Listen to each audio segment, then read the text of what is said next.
कुछ कह रहे हैं शरीयत से दूर रहो, कुछ कह रहे हैं तबीयत से शरीयत को चला लो।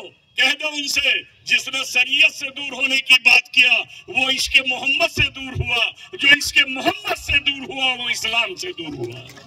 ये तो कीर्तन करता है, बाकी को केवल दो बचाना है, संविधान और हिंदुस्तान बचाना है, और मुसलमानों को तीन बचाना है, हिंदुस्तान बचाना है, संविधान बचाना है और ईमान बचाना है। झूठ और फरेब के राज में सच बोलना इंसानियत की मिराज है। सच की आवाज उर्दू मीडिया नागपुर। इस पर मैं बात को खत्म कर दूंगा।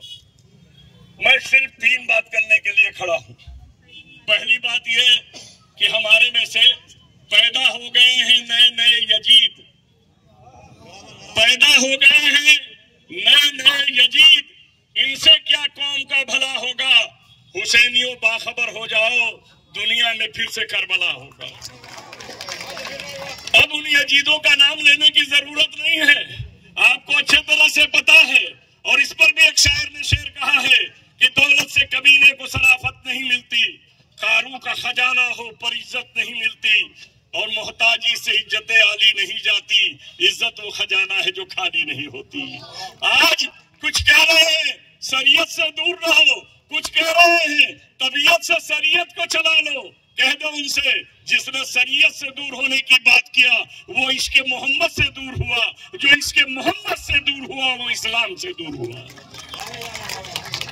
और इसीलिए मैं उनके बीच आया हूँ, यह कहने के लिए आया हूँ कि नबी के नवासे की गर्दन भी कलमा गो ने काटा था, और यही कलमा गो आज तुझे बहकाने के लिए आया है। याद रखना, क्योंकि किसी और ने नहीं काटा, नबी के नवासे का अगर गर्दन किसी ने काटा तो वो भी नबी अकरम सल्लल्लाहु अलैहि वसल्लम का कलमा गो था।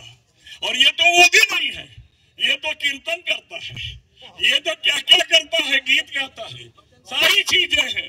मैं इस पर नहीं कहना चाहूंगा। एक बात और आपसे कहना चाहूंगा, आप ये बताइए बाबा के दरबार में क्या होता है? दुखिया अपने दुख को रोता है और बाबा उसे दूर करते हैं। हर एक ने जालिम के हक में दुआ कराई, और आपको पता है जालिम के हक में दुआ कराने वाला जालिम से बड़ा जालिम है। ये मैं नहीं कह रहा हूँ, ये शरीयत कहती है। जालिम के लिए दुआ कराने वाला जालिम है, और उस जालिम के पास कारून का खजाना है, तो क्या उसके पीछे दौड़ेंगे?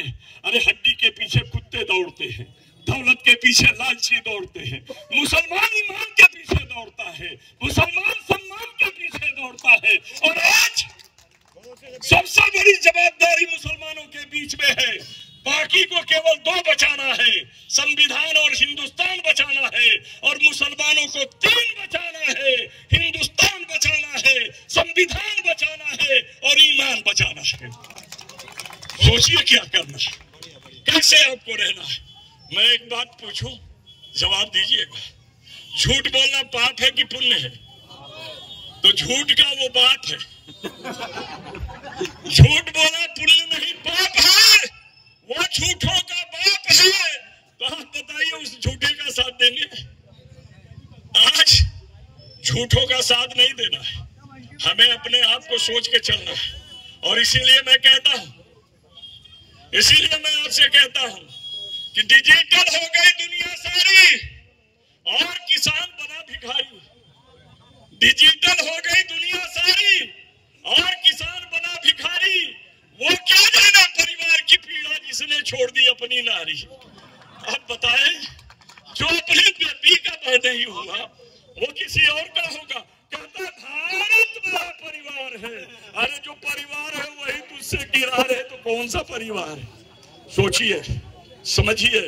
मैं ज्यादा नहीं लूंगा, बस इतना कहना चाहूंगा कि याद रखिए, ये वोट क्या है जानो है शमशीर दोस्तों। ये वोट क्या है जानो है शमशीर दोस्तों। इससे अपने दुश्मनों का गला काटते रहो। इस बार अगर चूके तो ये ध्यान में रखना, अपनी जुबान से अपना लहू चाटते रहो। ये आखिरी बात कहकर मैं अपनी बात को खत्म कर रहा हूं कि तुम न जागोगे तुमको जगाएगा कौन? तुम न जागोगे तुमको जगाएगा कौन? तेरी बिगड़ी हुई तकदीर बनाएगा कौन? जाग कर तुझको ही अब छोड़ के सामने का बटन दबाना होगा। इन्हीं लफ्जों के साथ मैं अपने बात को समाप्त करता हूँ। अस्सलाम वालेकुम, जय हिंद।